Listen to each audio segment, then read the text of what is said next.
All right, we are recording. Welcome to our vision board party for 2019. We are so excited. We have so much stuff to look forward to in the next year, so many things to celebrate from this year. And in case you have never made a vision board before, if this is your first time, we wanted to make sure that you guys knew how to do that before we were like, okay, go make a vision board, and you just have no idea even where to start.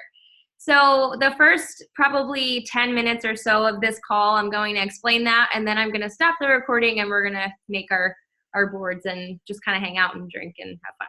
So let me find my little thing to share my screen. Oh, it's not on the bar this time. Okay. Can you guys see that? Yes? Okay, perfect.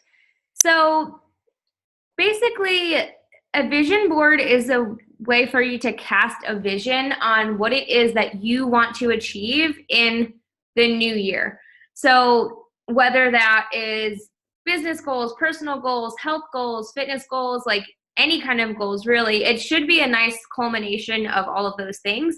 And the best place to start with that is to look at this year that we are coming to a close with and ask yourself, what did I achieve in 2018? Like, what are some things that went well for you? What are some things that you did accomplish? Whether it's business goals, personal goals, whatever. Like for me, for example, we bought a home in 2018. That's something that I would put on that. Like, what did I achieve? And then why did I achieve those things? So not only what did you do, but why did it happen for you? And that's going to be important as you're setting new goals to understand how you achieved the goals in this year, so that you'll know how to achieve your goals that you're setting for 2019. It's also equally as important to see what you did not achieve in 2018 and why that was. So maybe you were pushing for a certain rank, or maybe you were looking to make a certain amount of income or whatever, and maybe you fell short of that. The reason you fell short of that is super important to analyze, because that's not something that you want to repeat. That's a behavior that you kind of want to leave in 2018 and not take with you into 2019. So that's why it's important to also not only celebrate what you did do, but also kind of look at where maybe you kind of steered wrong, or maybe something that you just missed by a hair.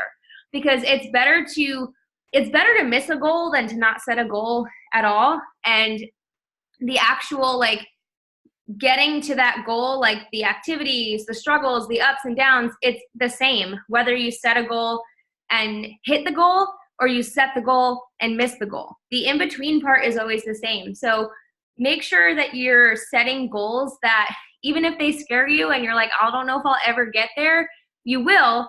And that phase in between of pushing for that goal is going to look exactly the same whether you get to the goal or not. So something that you want to also look at is, what did you do well in 2018?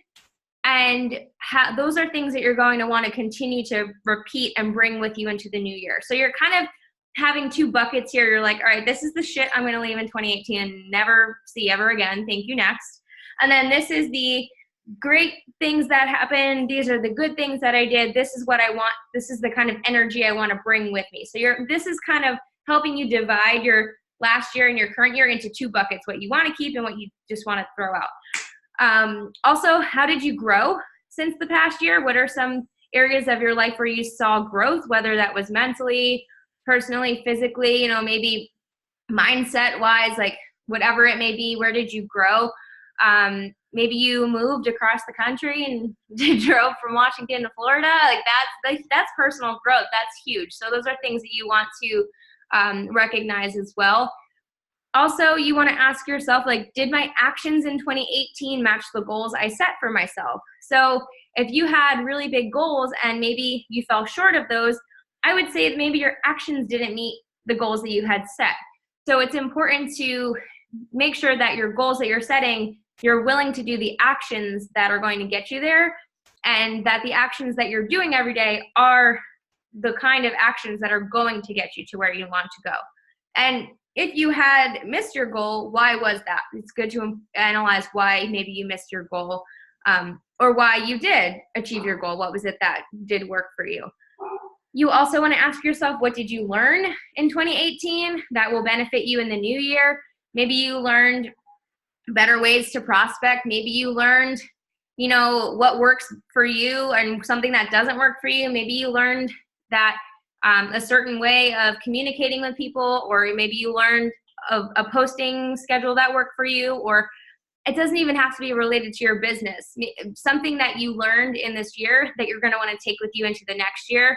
And I forgot to add a little bit of body text, so that has nothing to do with what you need to reflect on. But yeah, well, whatever. Now the next part, step 2, is you want to do a brain dump. So what you're going to do, and maybe you've already done this, maybe you haven't done this, you could take a piece of paper and fold it into 4 quarters. Now, this is probably similar to when you just got started as a coach, when we asked you, like, what is your why? And we broke it into these 4 categories. It's the same thing, but you're setting your vision for 2019. So it's basically like you're a brand new coach again, and you're setting your why, and you're setting your goals, and you're setting what you're going to do for this year.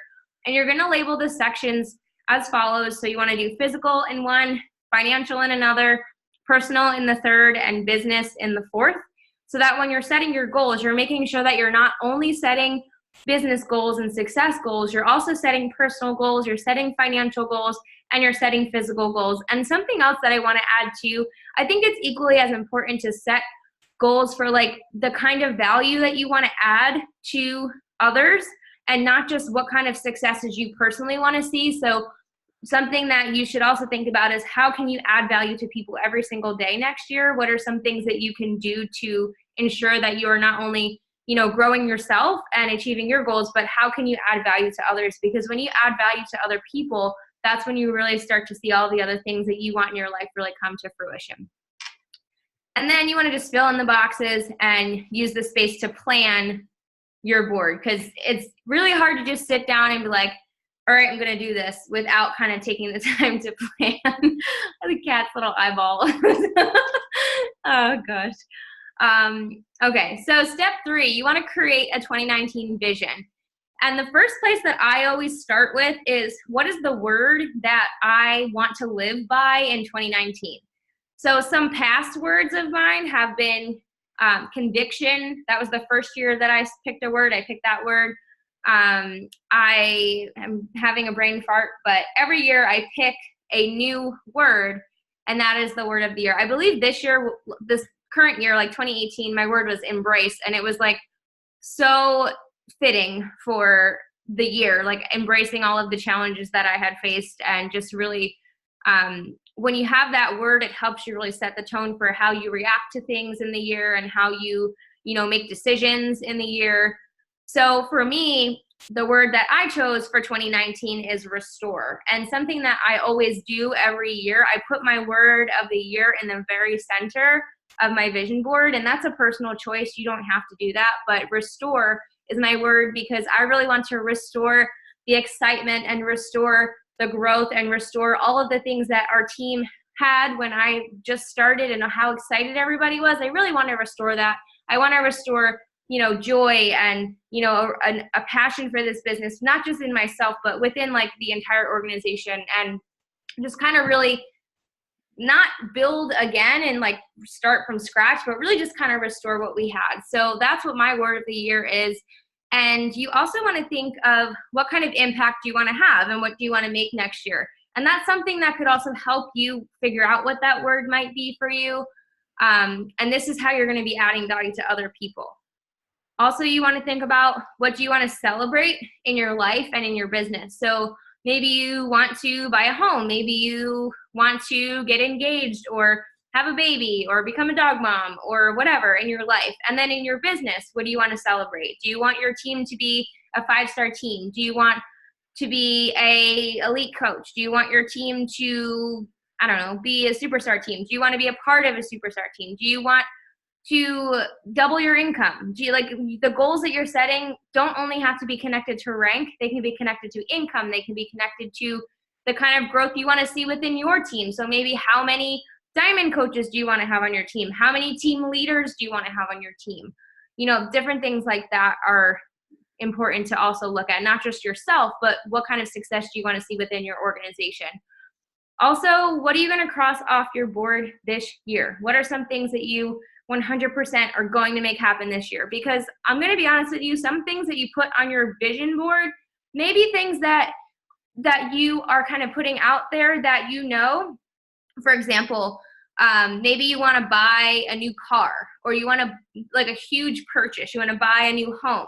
That's something that I've had on my vision board for several years, and I knew it wasn't going to happen that year, but I knew that it was going to happen if I kept being consistent over the years. And then last year, or this year, we bought our home. So buy a home has been on my vision board for probably the past 3 years, and this is the year that it happened. So what are the things that you're going to make sure that, you're crossing them off this year?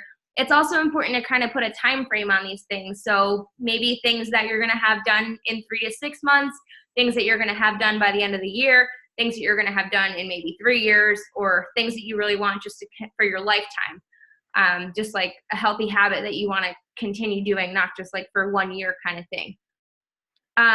What is the story you're going to tell your family in the future? This is kind of a cool thing to think about. Like, when you have a family of your own, what are you going to be able to tell them that you were able to do, and like the kind of impact that you were able to leave on this world, and the legacy that you're going to leave for them? Why is this year going to be different? What is going to separate how you perform and how you succeed in this year from last year? And then what do you want your team to accomplish in 2019? So where do you want to be at the end of the year? Where do you want your team to be ranked? What level do you want to be? How do you want to have coaches on your team retiring from their full-time jobs? Do you want to have coaches on your team having 6-figure incomes? I mean, obviously, I'm sure you want to have a 6-figure income too, but do you want to see your coaches have that as well? And do you want to see maybe your coaches, pay for their weddings and do different things that maybe they couldn't do? Like, it's not just about you, your vision board. It's about your team. It's about the people that you haven't impacted their lives yet, that are out there waiting for you to reach out to them. You should just kind of think of it on like a full spectrum, and not just like selfishly, what is it that you want? But it's okay to do that, because obviously you have to get something out of this business for yourself. But it's also important to kind of look bigger picture as well. And then when you have your planning out, you want to kind of sit down, and this comes after your vision board is done. This part, step 4, personally, I feel like it's easier to do it after your whole board is kind of put together and you've got all your goals. But you want to pick 3 of those big goals, and you want to create a quarter 1 plan. And this is something that you want to get in the habit of doing every quarter. If you haven't read the 12-week year, it's basically that. And this is something that I have been getting into a habit of doing every quarter before the quarter begins. And the quarter is like every 3 months, there's a quarter of the year. I set a quarterly plan, and I pick 3 of my main goals from my vision board, and I focus on those goals. So maybe I haven't completed my quarter 1 plan yet. I'm working on that. I should have it done by the end of tomorrow. But basically, like, what are the 3 biggest goals that you want to accomplish in the first quarter? So in the first 3 months of the year, what do you want to have accomplished? What do you want to have done? And they have to align with your overall vision for what you want your life to be. So maybe you pick the 3 goals of, let's say you're a brand new coach, and you pick your 3 goals, and your 3 goals are, okay, number 1, first quarter, I want to get my business to diamond. I want to help 8 coaches rank advanced to emerald, like things like that. And then maybe I want to earn, in the first 3 months, I want to earn $5,000 in my business so I can pay for my credit card debt. Or like, you have to kind of take that goal and break it down. So whatever your goal is, you want to write out the tactics that are going to make you achieve that goal. And they have to be detailed, but they can only be things that you have control of. So, for example, if you want to help your coaches hit emerald, you can't like just say, like they're going to hit emerald. Like, you have to break it down and break it into parts and steps that you are going to do. So maybe like you are going to talk to them about signing up their spouse. You are going to talk to them about the importance of signing up their spouse. You are going to make sure that they're on the emerald in 24-hour calls, like things that you can do to help you achieve that goal. It's not like things that are reliant on others. So if you're trying to rank advanced to 5-star, you can't just put like create 5 diamonds. okay, but how? Like, what are the action steps that you are physically going to do for your coaches to help them achieve their goal so that you can achieve yours? So everything is always broken down into smaller pieces.